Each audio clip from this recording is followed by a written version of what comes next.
Hello, this is the Zero Product Worksheet for Level 3, Unit 4B. So here we are seeing that we have gone through and we have factored everything in this equation from our previous unit, and we've gotten it down to our inside and our outside equaling 0. So what I'm going to do is I'm going to take each term here, and I'm going to split them and set them equal to 0. So b minus 4 equals 0. And b minus 1 equals 0. And when I do that, I'm going to then solve for b. So I'm going to add 4 on this one to both sides. Draw your line through your equal sign so you can keep things balanced. And so negative 4 plus 4 is 0, so that goes away, and I'm left with b is equal to 0 plus 4, which is positive 4. And we're going to do the same thing over here. I'm going to add 1, again, draw your line through your equal sign so you know what goes on what side, and negative 1 plus 1, 0. I'm left with b, 0 plus 1, 1. So my answer is going to be b equals 4, 1. And those are my two answers. Okay, the same thing for number 3. I have x plus 5 times x plus 4 equals 0. So I factored and I got my inside outside. So once again, I'm going to split the term. When I split the term, I get x plus 5 equals 0, x plus 4 equals 0. And so then I'm going to solve for x. So again, I subtract 5 from both sides and draw your line through your equal sign so you can keep things balanced. 5 minus 5 is 0, so that goes away. I'm left with x, and that equals 0 minus 5, which is negative 5. Over here, we have x plus 4 equals 0, so I'm going to subtract 4 from both sides. Draw your line through your equal sign, and I get 4 minus 4 is 0, and I'm left with x. And so x equals 0 minus 4, which is negative 4. So x is going to equal negative 5, negative 4. And that's all you do when you already have it factored out for you, where you already have your inside outside. Now let's take a look at number 5. In number 5, we see, oh no, it's not factored. So I have to remember my rules and factor it out before I can set it equal to 0. So that's exactly what I'm going to do. First, I check and see if there's a GCF. There is no GCF, so I'm good to go. So since there's no GCF, I'm going to make my blanks. So I'm going to have x squared, blank x, minus 16. And now I'm going to do a times c, where my a times c. So I'm going to have 1 times negative 16, which is negative 16. So I have 1 times negative 16, which equals negative 16. And so now I got to find the factors so that I can get 6. Well, I know that negative 16's factors are going to be 1 times 16, 2 times 8.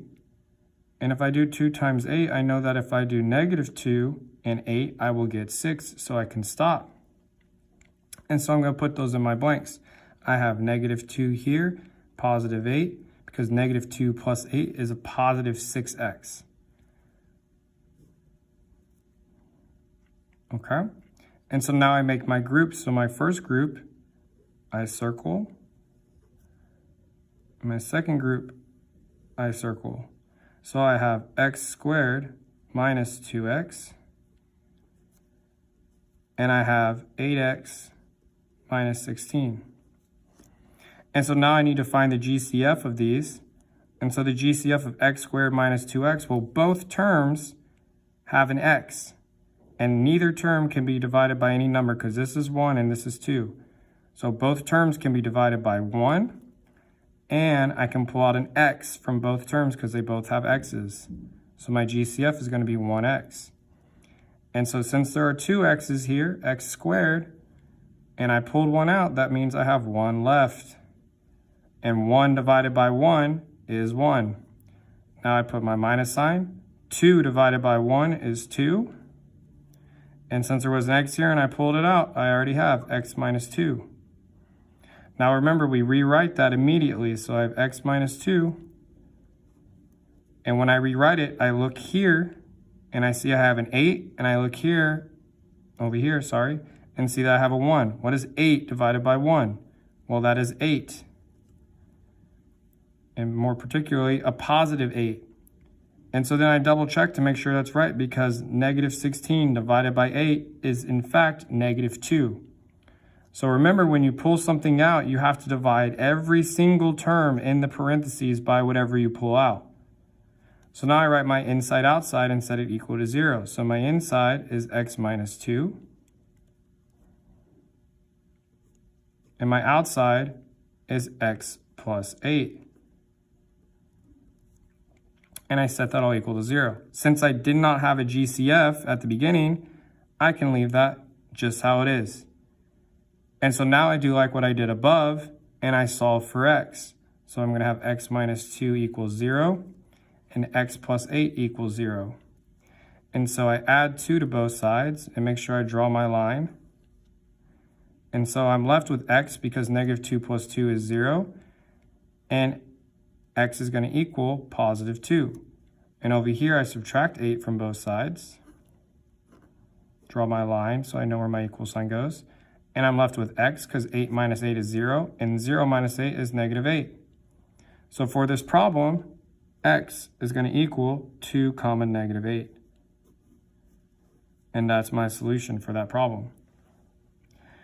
Let's do one more. So if we take a look at number 7, notice that it does not equal 0. It does not equal 0 in this case. Well, I need it to equal 0 before I can solve and factor. Okay, so before you factor, this negative 4 here has to be 0. So in order for that to occur, I'm going to add 4 to both sides and draw my line. And since this is just a 4, I'm going to add it to only the one that has no variables. Notice no variables, variable, variable, no variables. So I can add it to the 60, and I get x squared minus 16x plus 64 is equal to 0. And so now I check and see if there's a GCF. And I find out there is not. Okay? Since there's no GCF, I make my blanks and I continue. So I have x squared, blank x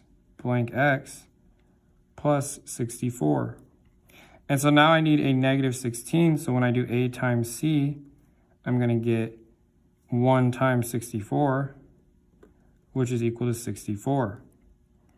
And so then I can do all my factors, and I know that 64 is going to be 8 times 8 will give me 64. And if I do 8 plus 8, that will give me 16.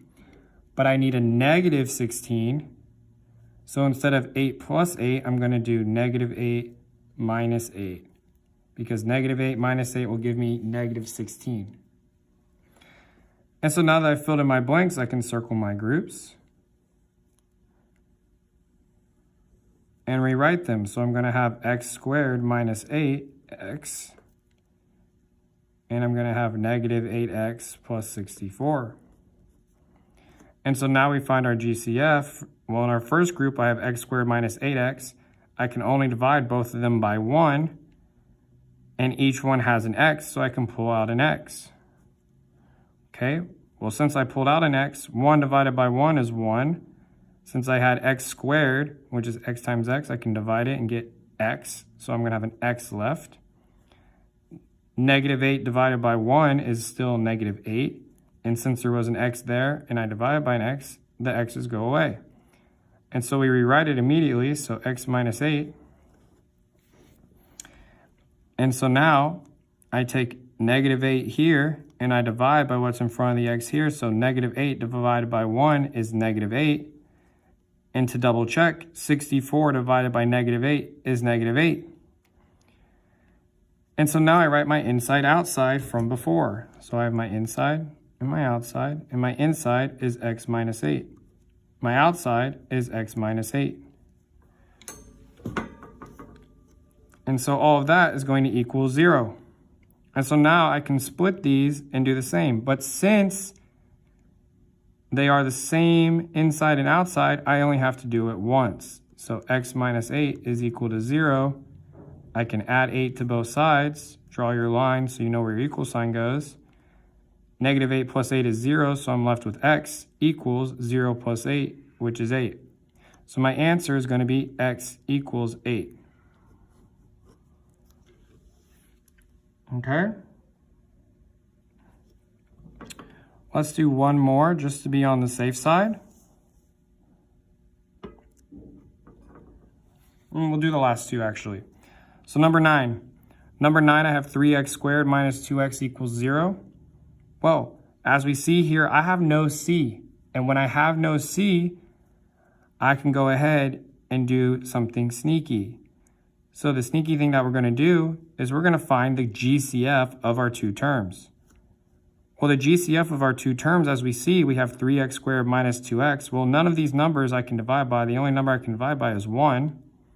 But they both have an x, so I can pull out an x and make my parentheses. Now, what's left behind? Well, I have 3 divided by 1, which is 3. Then I had x squared, which is the same thing as x times x, divided by x, which means I'm left with 1x, minus 2 divided by 1, which is 2.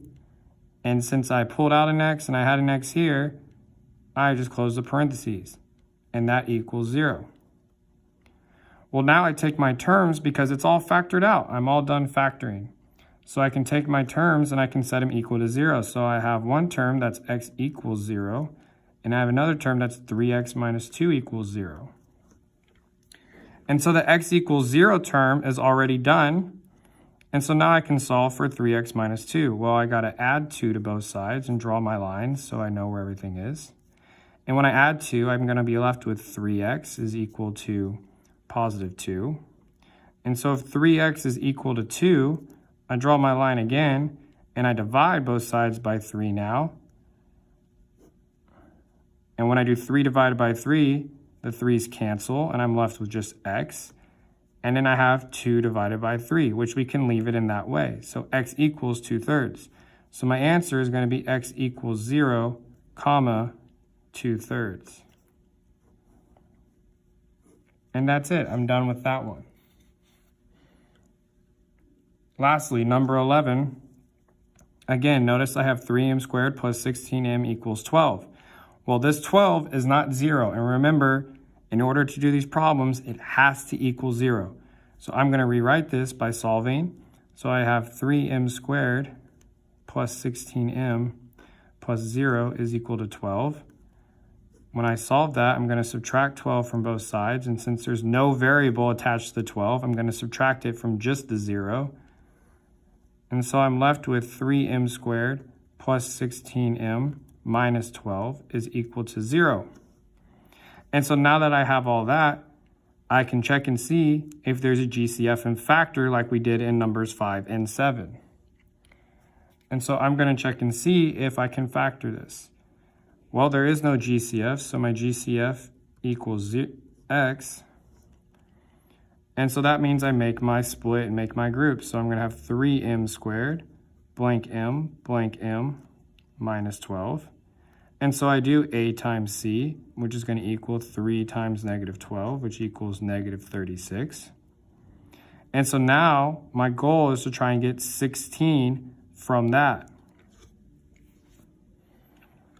Well, if I do 1 times 36 or 2 times 18, I can stop because 2 times 18, I know that if I do negative 2 times 18, that'll give me negative 36.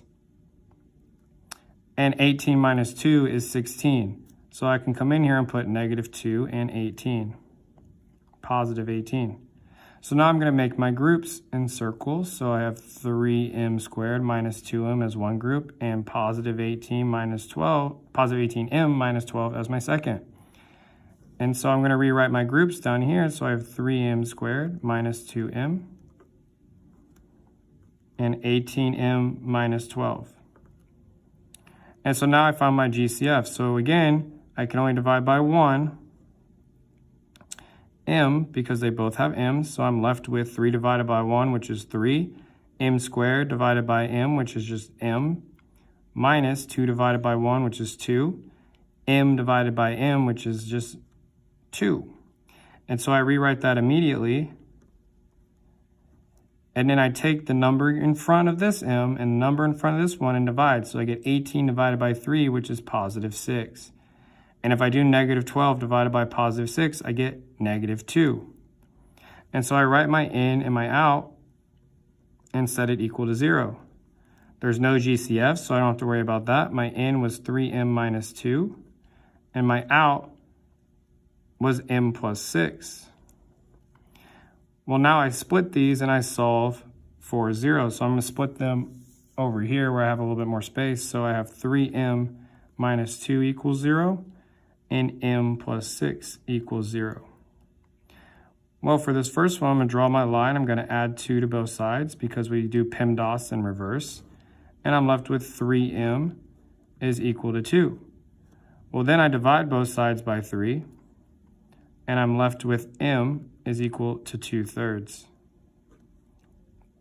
Because 3 and 3 can cancel. Okay. And then over here I have m plus 6. So I'm going to subtract 6 from both sides. Bring down your line so you know where your equal sign is. 6 minus 6 is 0. So I'm left with m, and 0 minus 6 is negative 6. So my answer is going to be m equals 2/3, comma, negative 6. And that's your answer for number 11. Okay. This concludes the zero product worksheet workout. Hopefully that will help y'all understand everything that you need in order to do this particular task.